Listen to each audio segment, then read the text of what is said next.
नमस्कार दोस्तों, आप सभी का स्वागत है आज के विचार में। तो आज 11 जनवरी। तो आज का मुख्य जो विचार है वो मैक्सिम गोर्की का विचार है। तो संघर्ष में आदमी अकेला ही होता है, लेकिन जैसे ही सफलता मिलती है तो दुनिया उसके साथ चलने लगती है। तो ये था आज का मुख्य विचार। और अब बात करते हैं 11 जनवरी के साथ जुड़ी हुई विशेष जानकारियों के बारे में। तो 11 जनवरी 1809 को इलेक्ट्रोपैथी के आविष्कार करने वाले डॉक्टर काउंटी सीजर मेंटी का जन्म हुआ। 11 जनवरी 1915 को भाई मेवा सिंह लुपोके को वैनकुवर में फांसी दी गई। 11 जनवरी 1918 को पंजाबी के ज्ञानवान प्रोफेसर प्रीतम सिंह का जन्म हुआ। 11 जनवरी 1922 को मधुमेह के मरीज को पहली बार इंसुलिन की दवाई दी गई। 11 जनवरी 1954 को बाल मजदूरी के खिलाफ लड़ने वाले नोबेल पुरस्कार से सम्मानित कैलाश सत्यार्थी का जन्म हुआ। 11 जनवरी 1966 में प्रधानमंत्री लाल बहादुर शास्त्री के ताशकंद रूस में देहांत होने के बाद गुलजारी लाल नंदा को टेम्परेरी प्रधानमंत्री बनाया गया। 11 जनवरी 1972 तो पूर्वी पाकिस्तान को बांग्लादेश का नाम दिया गया। 11 जनवरी 1973 को क्रिकेट खिलाड़ी राहुल द्रविड़ का जन्म हुआ। तो ये था 11 जनवरी के साथ जुड़ी हुई जानकारियों के बारे में। तो अब बात करते हैं क्रांतिकारी गदरी योद्धे भाई मेवा सिंह के बारे में। तो भाई मेवा सिंह का जन्म लुपोके अमृतसर में 1881 को हुआ। तो 20वीं शताब्दी के शुरू में पंजाब में बहुत से लोग रोजगार की तलाश में विदेशों में जा रहे थे। तो भाई मेवा सिंह भी 1906 को कनाडा पहुंच गए। तो वहाँ हॉपकिंसन नाम का एक बदनाम अंग्रेज पुलिस अफसर, जो पहले भारत में भी रह चुका था, तो वो इमिग्रेशन विभाग में वहाँ पे लगा हुआ था, काम कर रहा था। तो वो एक भ्रष्टाचारी अफसर था जो हर किसी से रिश्वत लेता था। तो बेला सिंह जान जो होशियारपुर का था, पंजाब का, वो उसका दलाल और विशेष व्यक्ति था। तो हापकिंसन ने औरों के साथ जो था और लोगों के साथ मिलकर कामागाटा मारू जहाज तो था और उनके जो मुसाफिर थे उनको उतरने नहीं दिया था। तो खालसा दीवान वैनकुवर के व्यक्ति जहाज के मुसाफिरों की सहायता करने की वजह से वो इनकी नज़रों में थे। तो एक योजना के अनुसार 5 सितंबर 1914 को दलाल बेला सिंह ने गुरुद्वारे में भाई भाग सिंह भिखीविंड जो कस्बे के थे, तो जो खालसा दीवान के अध्यक्ष भी थे, तो भाई दलेल सिंह वाला मानसा को उन्होंने गोली मार दिया था।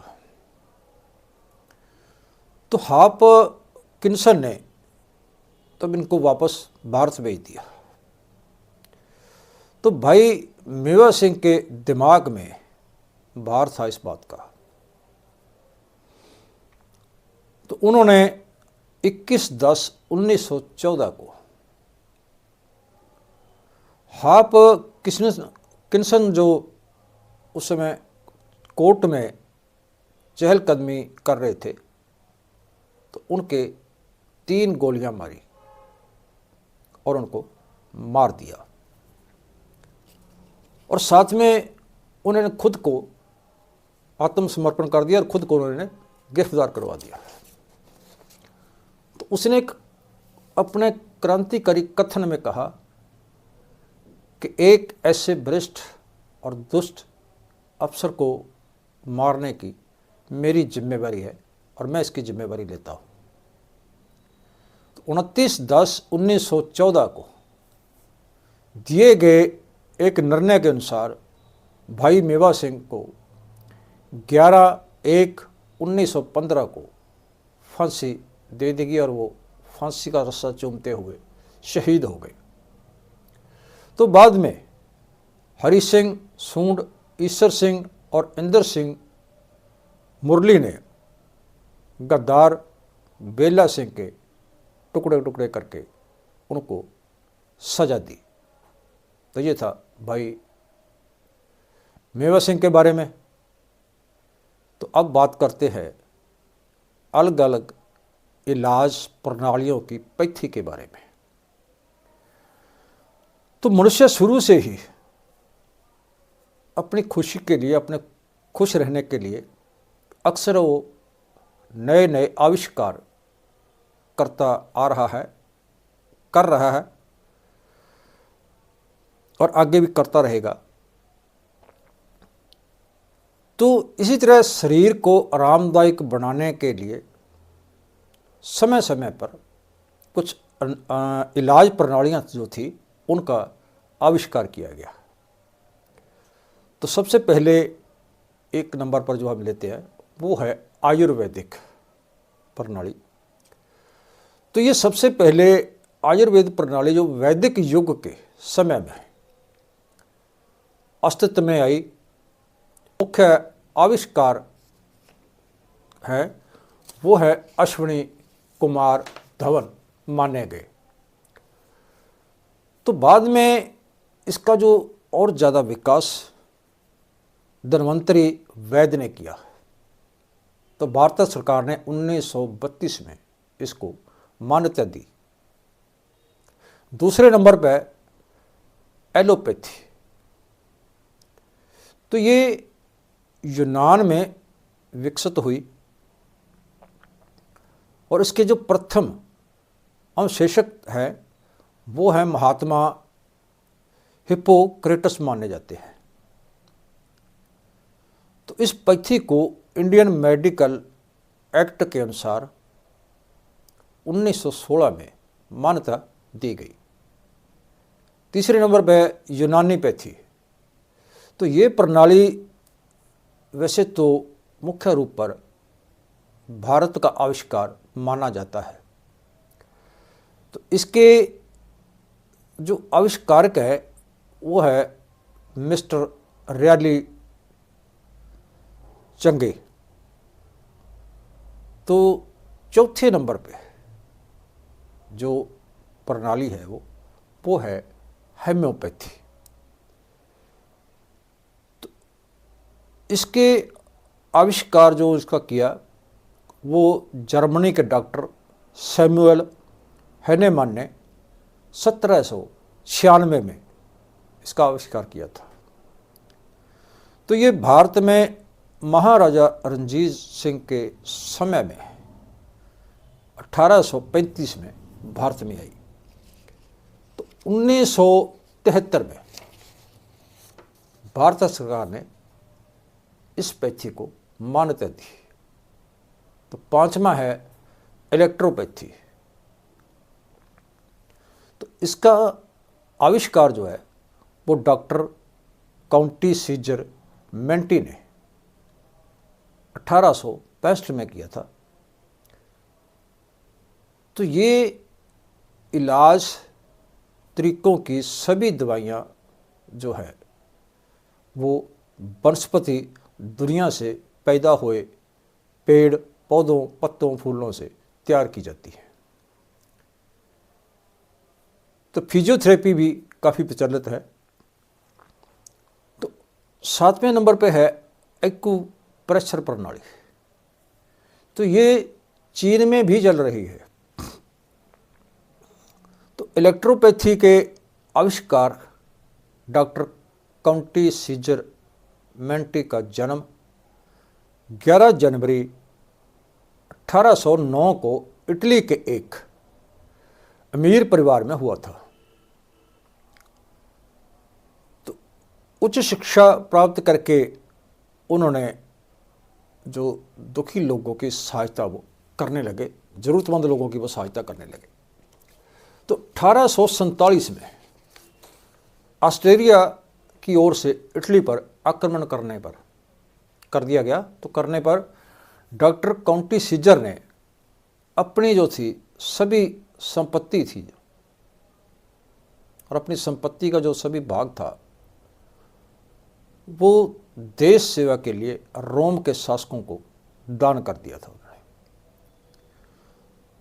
तो उन्होंने डॉक्टर सीजर के इस समर्पण को देखते हुए, इस प्यार को देखते हुए उनको नवाब की उपाधि दी और साथ ही कुछ समय बाद उनको लेफ्टिनेंट कर्नल और फिर चीफ मैजिस्ट्रेट के पद भी दिए उन्होंने। तो वो मेंबर पार्लियामेंट भी चयनित हुए, चुने गए। लेकिन उसके बाद कुछ वाद विवाद होने पर उन्होंने अपने पद से इस्तीफा दे दिया था। तो 1869 में एक लोकप्रिय अस्पताल सेंट थ्रेसा स्थापित करके उन्होंने तो हजारों मरीजों का जो था वो मुफ्त इलाज किया और इस प्रणाली के बारे में काफ़ी उन्होंने पुस्तकें भी लिखी। तो उसकी पुस्तकों को और उस पैथी के प्रचार के लिए और भी दूसरे देशों में उनको भेजा गया। तो इलेक्ट्रोपैथी का प्रचार जो है वो करते हुए डॉक्टर काउंटी सीजर मेंटी 4 सितंबर 1896 में हमेशा के लिए वो इस दुनिया से चले गए। तो ये था आज का विचार और अलग अलग पैथियों के बारे में जानकारी कैसी लगी, अच्छी लगी, ज़्यादा ज़्यादा लाइक शेयर करना, कमेंट करके अपने विचार जरूर देना। कल फिर मिलते हैं एक और ऐसे नई जानकारी के साथ, नए विचार के साथ। तब तक नमस्कार।